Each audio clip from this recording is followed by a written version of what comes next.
You ready, Rabbie? Slow, please. Grab it slow. Thank you. A lot of practice. Oh, it's super busy in here. Okay.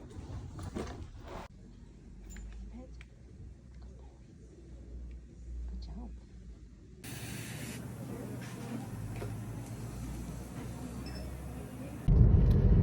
So yeah, just had a dentist appointment. I can't believe it.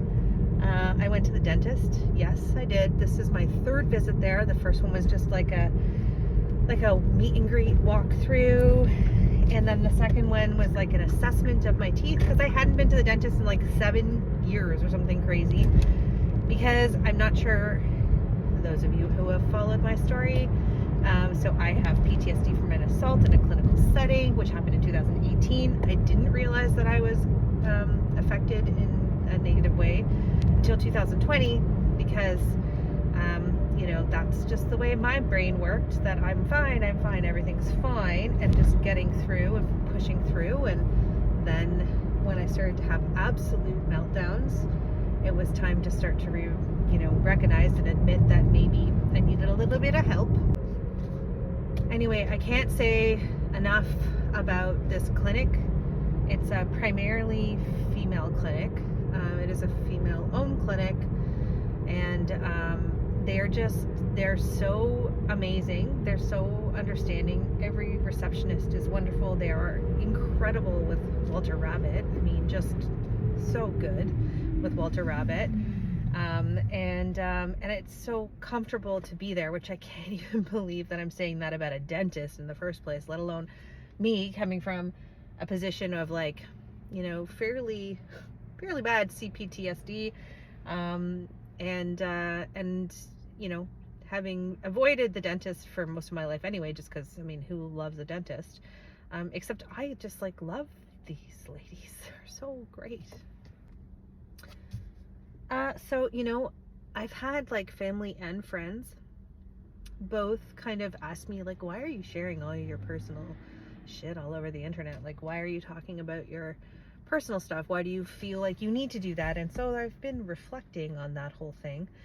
And I think, I often make posts, updates about my PTSD,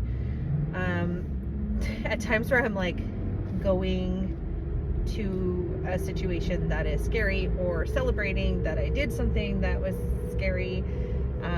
So sharing my accomplishments, sharing my fears or my bravery or all of those things with, I don't know, whoever you are who's watching or listening, seems to give me some sort of solace. Or I think it's so important to be authentic. I try to be my authentic self. I also think it's just a reminder that it's okay.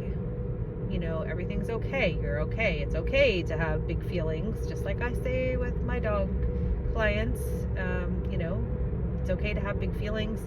We have to work on recovery, working on regulation and recovery are really important. And to be honest, these conversations I have with my phone, it helps. It helps me. I feel less alone. I feel like maybe I'm helping somebody else. Maybe even just saying stuff out loud is helpful sometimes. I don't know, but whatever it is, sharing aspects of my career, sharing aspects of my personal life, it's helpful. It's even writing my book was very cathartic. And in my book, which I published 2 years ago or whatever, it was 2 years ago, maybe even 3 years at this point, I shared a lot of personal stuff, and it was cathartic. It was helpful. It was therapeutic. It was part of my therapeutic process. And so I have to keep doing therapy, and this is part of it, I guess. So thank you for being along for the journey.